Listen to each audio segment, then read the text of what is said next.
Karibu sana kwenye Mifa TV ndugu mtazamaji, habari za mida.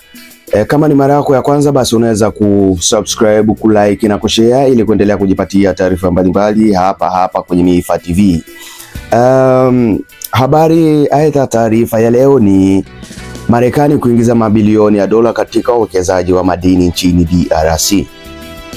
Marekani ipo kwenye majadiliano ya kuwekeza mabilioni ya dola katika sekta kubwa ya madini ya Jamhuri ya Kidemokrasia ya Kongo, wakati huo ikitaka kuunga mkono juhudi za amani mashariki mwa nchi hiyo yenye migogoro, Reuters iliripoti Alhamisi.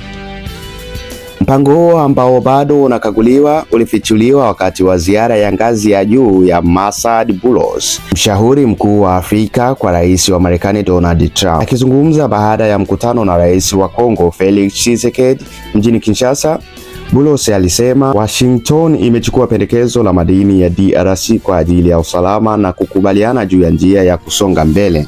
Jamhuri ya Kidemokrasia ya Kongo DRC ni mojawapo wa mataifa yenye utajiri mkubwa wa madini duniani, ikiwa na akiba ya cobalt, lithium, uranium na madini mengine muhimu kwa magari ya umeme na teknolojia ya simu. Sehemu kubwa ya pato la sasa la uchimbaji madini nchini Kongo linatawaliwa na makampuni ya China, lakini hivi karibuni Marekani imeonyesha nia ya dhati ya kuimarisha hamu yake kutafuta madini ya kimkakati. Umesikia kuhusu mkataba wa madini. Tumepitia pendekezo la Kongo na rais na mimi tumekubaliana juu ya hatua zitakazochukuliwa, Boulos aliwaambia waandishi wa habari kama ilivyotajwa na Reuters.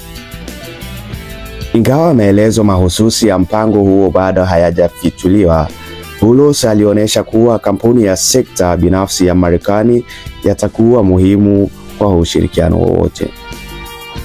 Uwe na uhakika, makampuni ya Marekani yanafanya kazi kwa uwazi na yatachochea uchumi wa ndani. Huu ni uwekezaji wa mabilioni ya dola, aliongeza.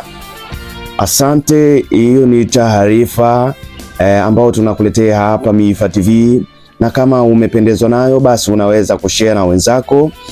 Kikubwa ni kusubscribe ili kuendelea kupata taarifa mbalimbali na kutokupitwa na taarifa inayoendelea duniani kwa ujumla. Mtangazaji wako ni William Ebisampewilatan aka Mane Magnet, ni baba sita. Asante kwa kutufuatilia Mifa TV.